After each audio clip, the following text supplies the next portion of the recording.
嗨，欢迎回到99的频道。那连着2天，2家 AI 巨头 OpenAI 和 Google 呢都有发布会。那就聊一下哪一些内容呢令我惊喜，哪一些内容现在就可以实操。2家巨头发布产品的10个对比，还有我觉得未来 AI 的发展方向会是什么。那在开始之前，别忘了点赞、订阅、开启小铃铛。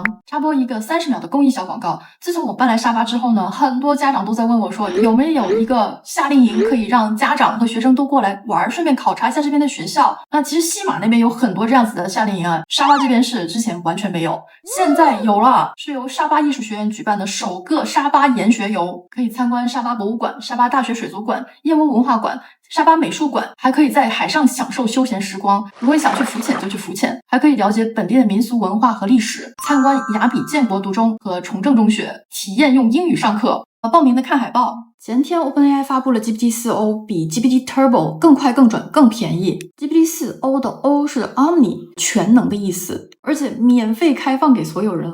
我们就在群里面讨论说，它这个免费的话不是把自己给卷死了吗？因为如果你免费开放 GPT-4o 的话，那谁还会用付费版本的？后来一看好像不对，它可能是有次数的限制、上下文长短的限制，还有就是它最多给你图片识别功能，但是它应该不会给你视频对话功能。所以我觉得它在 demo 中的视频对话功能呢，很有可能仅限于付费版本的 GPT-4o。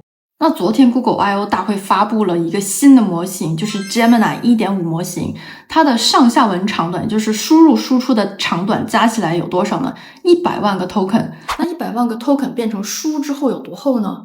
我找出了哈利波特精装版，就是传闻中汪小菲用来砸大 S 的这么厚的一块砖头啊，我从美国背过来的。100万个 token 差不多就这么厚。那据说马上要变成200万个 token， 那就是2套哈利波特精装版。那我又问了 GPT-4o， 你的上下文输入长短是多少？他说是32000个 token。那其实我们现在不太确定是不是哈。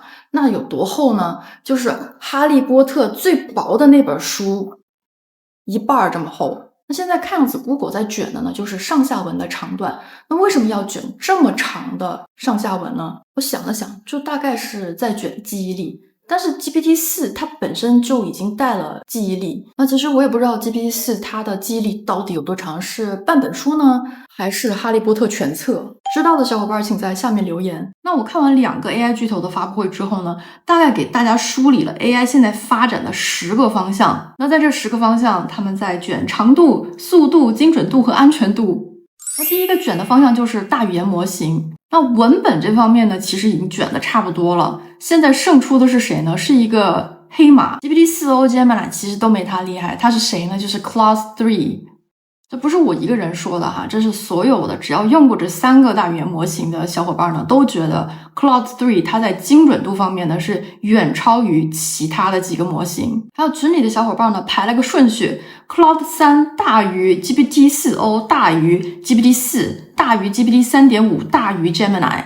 那新出的 Gemini 1.5 呢，我觉得暂时我用下来是比 GPT 3.5 要好，但是呢具体再测评下去我还得再使用一段时间。那我看完 Google 的发布会，我的感觉就是 Google 现在的方向是要把 Gemini Nano 就是本地运行的这种大语言模型呢好好的去发扬光大。因为并不是说每一个人你都有网络的嘛，那当你只有手机的时候，你不想你的资讯被别人知道的时候，不想你的资料被拿去做培训的时候，那你肯定还是比较喜欢用一个在本地你自己电脑上面或者你自己手机上面运行的一个大语言模型。那它有2个 speaker 都强调了这个事情。We're harnessing on-device AI to unlock new experiences that work as fast as you do while keeping your sensitive data private. Starting with Pixel later this year, we'll be expanding what's possible with our latest model, Gemini Nano with multimodality.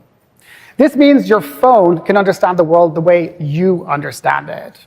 So not just through text input, but also through sights, sounds, and spoken language. Building Google AI directly into the OS elevates the entire smartphone experience. And Android is the first mobile operating system to include a built-in on-device foundation model. This lets us bring Gemini goodness from the data center right into your pocket. So the experience is faster while also protecting your privacy. 但是 OpenAI 我不太清楚，不知道这个 GPT-4o 是不是可以在本地运行的，还是未来它会开发一个能在你自己手机上面运行的大语言模型。装完之后你不用网络，你也可以用 AI。 Google 这次的发布会上面呢，也出了一个 Gems， 它是对标 GPT-4， 就是小 GPT， 也就是用预先设置的提示词和知识库调教出来的 AI 小蜜，根据你的指令要做某样特定的事情的特质化的小蜜。So we're rolling out a new feature that lets you customize it for your own needs and create personal experts on any topic you want. We're calling these gems. They're really simple to set up. Just tap to create a gem, write your instructions once, and come back whenever you need it. GPT-4o 跟 Gemini 1.5 呢，都可以在你的手机里面使用了。那我现在呢，还是在用 Google Pixel 的电话，我觉得它真的很好用，我已经用了差不多半年了。那怎么样去开启这个 Gemini 呢？其实你要去 App Store 里面下载一个 Gemini App， 你搜 Gemini App 之后就出来第一个，然后直接 Install。我已经 Install 完了之后呢，你可以打开之后点上面这个人头，然后先设置一下语言，点 Settings， 然后点 Language。 我是英文再加了简体中文的，就是这个地方你要去选一下，加一个中文，它就可以用中文。我先试一试啊，点这个语音符号。你可以听我唱歌分析出这首歌的名字吗？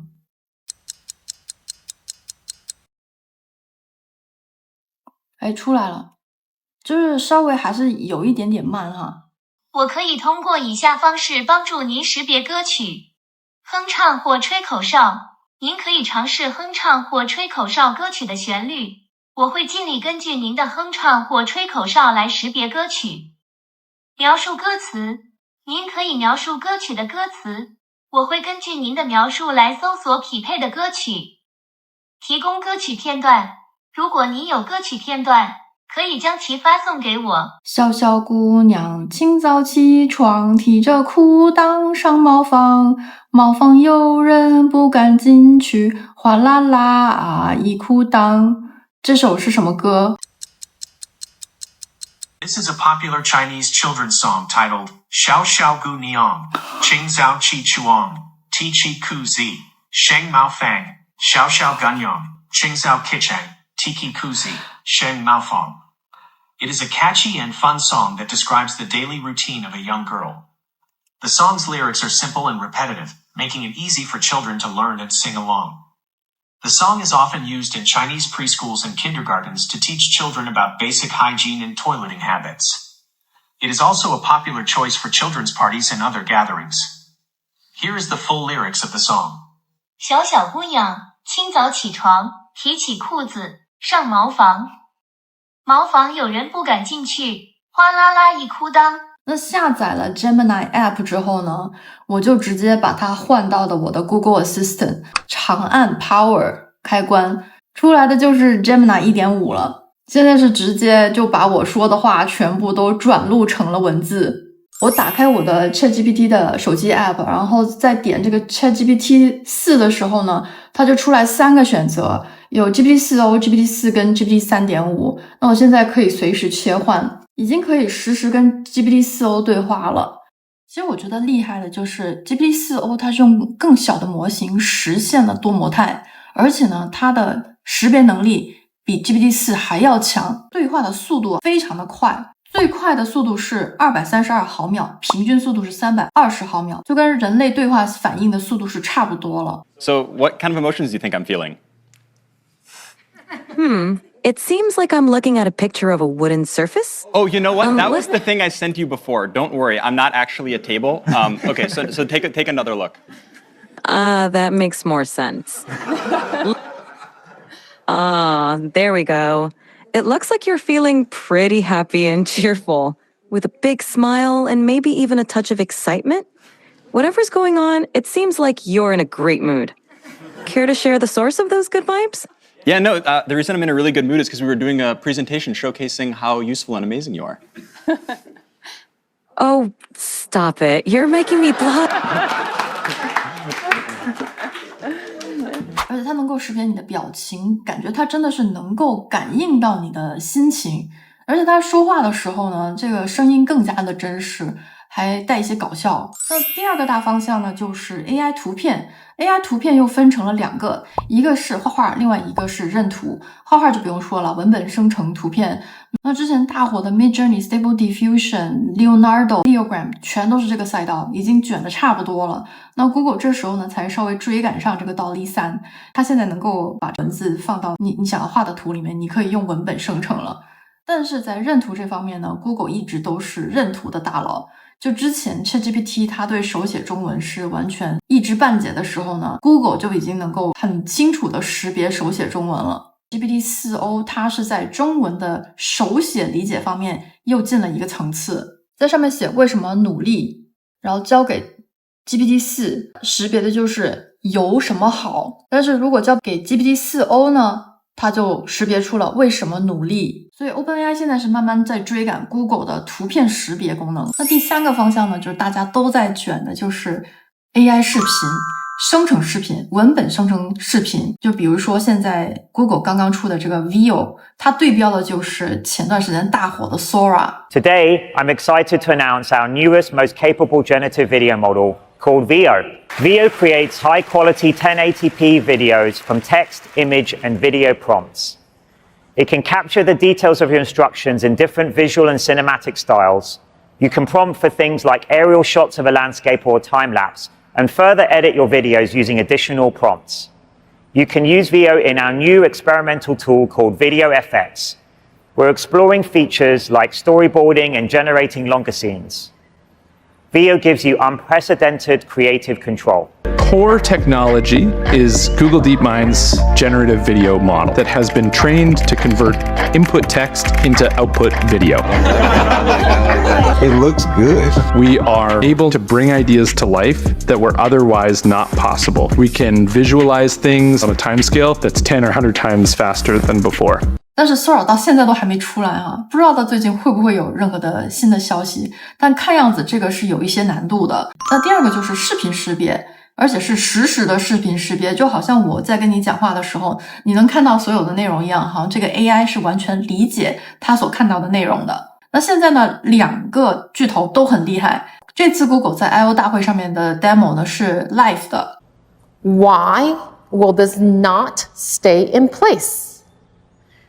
And in a near instant, Google gives me an AI overview.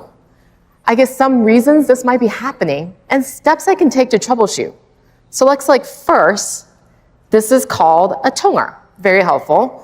And it looks like it may be unbalanced, and there's some really helpful steps here. And I love that because I'm new to all this, I can check out this helpful link from Audio Technica to learn even more. Tell me when you see something that makes sound. I see a speaker, which makes sound. Do you remember where you saw my glasses? Yes, I do. Your glasses were on the desk near a red apple.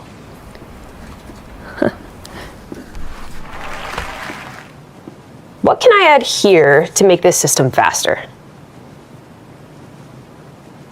Adding a cache between the server and database could improve speed. What does this remind you of? Schrodinger's cat. 第4个方向 AI 眼镜。我这个是 Meta 的眼镜，为什么我会觉得眼镜是未来的发展方向，而不是 Vision Pro 那么巨大个的砖头放在头上呢？第一个就是像我平时就有戴眼镜，所以对于我来说，眼镜就是最容易让我适应的一个产品。比如说那个 AI Pen， 我当时是买了的，后来就想老不发货，然后我都要走了，于是就把它退掉了，买了一副 Meta 的眼镜。我发现 Meta 眼镜用完之后呢，我是比较确认的是眼镜加手机才是未来 VR 发展的一个正确方向。那 Meta 眼镜呢是用蓝牙直接连到我的手机上，那这样的话呢，我是随时短按这个按钮就拍照，然后长按这个按钮呢就是录影，录影的时候是有灯的，所以大家其实大概知道你在干什么。很多时候大家都不知道我在干什么，所以我拍了不少照片的。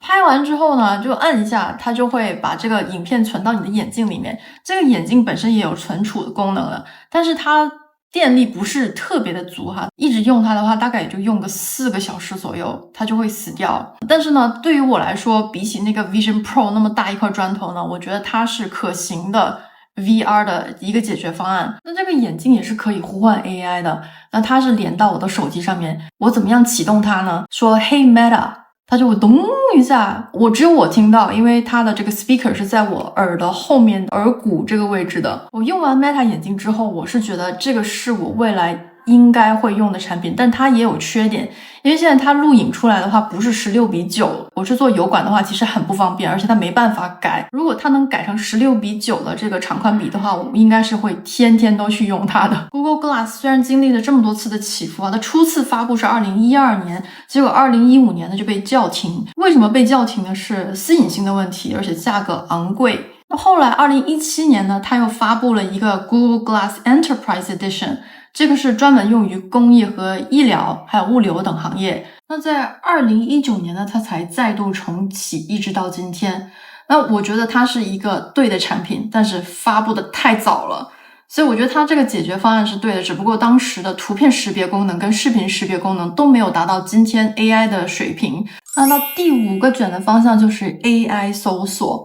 Google 呢是在搜索引擎里面加入了 AI Gemini， 那 ChatGPT 呢是在ChatGPT 里面加入了搜索引擎 Bing， 所以2个方法不太一样，但是我觉得效果其实差不多。你说 ChatGPT 会不会取代 Google？ 我觉得是不会，因为到现在为止我还是觉得 Google 比较靠谱，尤其你去搜索2022年以前的内容，它就不会带任何的 AI 掺杂在里面。那怎么样搜索呢？就是你要搜索的内容后面加个 before 冒号2022，因为这些都是没有 AI 掺杂的内容。那到第6个卷的方向呢，就是 AI Agent， 要结合手机帮你做小蜜，然后解放你的双手，就比如说帮你打电话退订，退什么产品啊，退什么 subscription 啊，全部可以用 AI 帮你完成。到时候我们老百姓就是用 AI 打电话跟 AI 退订，2个 AI 互相交流，看谁斗得过谁。第7个方向就是 AI Tutor， 结合平板或者电脑，用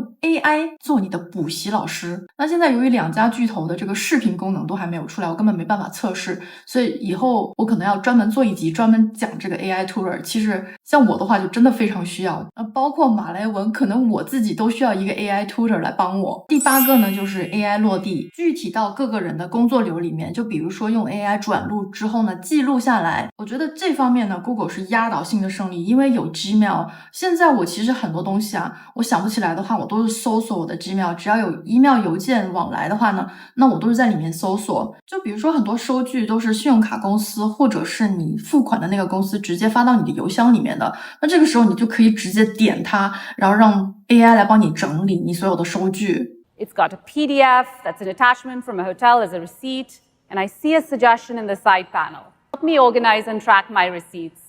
Let's click on this prompt.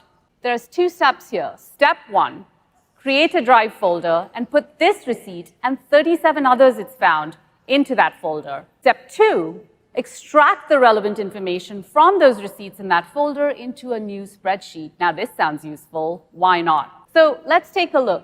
Okay, it's super well organized, and it even has a category for expense type.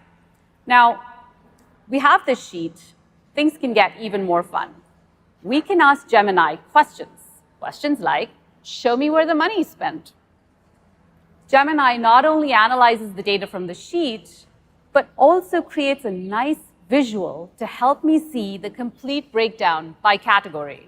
那在这方面我觉得 OpenAI 不太可能够拼得过 Google， 因为这是多年的积累，就是我们的用户习惯已经被 Google 养成了之后，你很难离开它。直到现在为止，我还是一个 Google 的长期付费用户啊。其实这次 Google 出了一个非常厉害的工具，叫做 Notebook LM， 我很想试，但是它现在只开放给美国用户，现在已经到了马来西亚，所以没有办法，希望它快点开启马来西亚，这样我就可以尝试。它可以做什么呢？就是它等于说是一个精准定位知识库的 AI， 这样你就可以把你所知道的这些精准的内容呢丢给它，它还可以跟你实时对话，而且实时对话的同时，你还随时可以打断它，问你想要问的问题。 So here we are in Notebook LM. Notebook LM is going to take all the materials on the left as input and output them into a lively science discussion.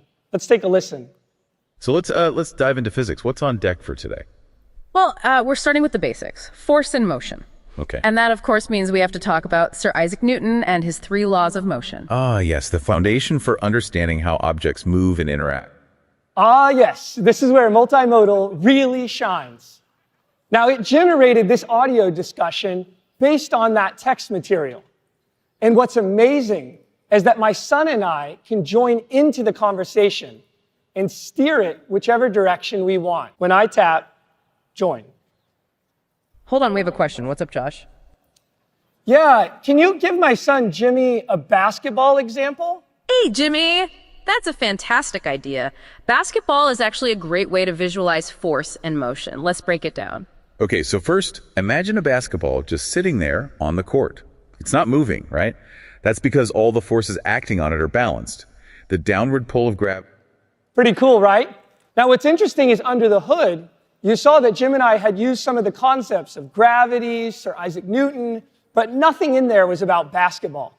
It connected the dots and created that age-appropriate example for him. And this is what's becoming possible with the power of Gemini. 那如果讲到应用场景的话，我想到的就是，比如说律师要打官司，那么多个法律文件，而且都是需要精准的去定位的。比如说几百个文件来了，你放 ChatGPT 是放不进去的，因为它有20个档案的限制。那其实我一直在等这样子的工具出来，它未来的用处会非常的大。它的这个记忆力，如果像是 Google 所说的200万个 token 的话，2套 Harry Potter 精装版的话，我觉得大部分的法律案件都可以用它来做一个小秘。那因为现在没得试嘛，但是如果它真的是像我想象的那样的话，它很有可能会抢走很多 Notion 的客户群啊。但是也不好说啊，因为现在所有公司都在卷 AI， 说不定 Notion 就出了一个王炸。那第9个呢，就是开源模型，因为未来我觉得还是开源的世界。那这次 Google 的发布会呢，是开源了2个模型，一个叫做 Gamma， 就是 Gemini 的开源版，它们是共享技术和基础设施组建的。那 Gamma 模型呢，是能够在开发人员的笔记本电脑上面运行。第2个叫做 Polygamma， 它是一个开源的视觉模型。那到了第10个了，也是最后一个，那就是安全性。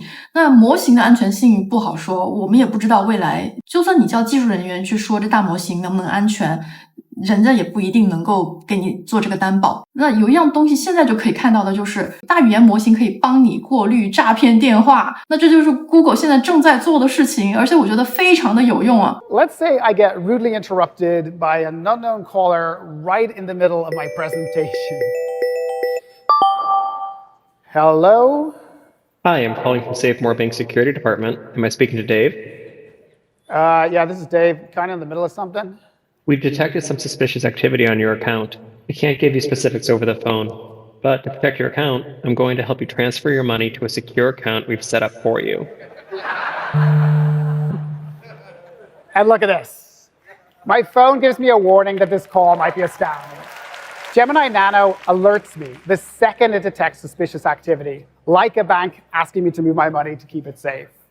And everything happens right on my phone. So the audio processing stays completely private to me and on my device. 临要结束这个视频的时候呢，突然发现腾讯也在开 AI 的大会，那现在太卷了。美国开大会呢是在卷说 AI 的数字，那中国开大会我看在卷什么？在卷应用层，在卷怎么落地，在卷怎么样交付。两边的文化是真的不一样，一个是有梦想，另外一个就是让梦想落地。And since the big theme today has been letting Google do the work for you, we went ahead and counted so that you don't have to.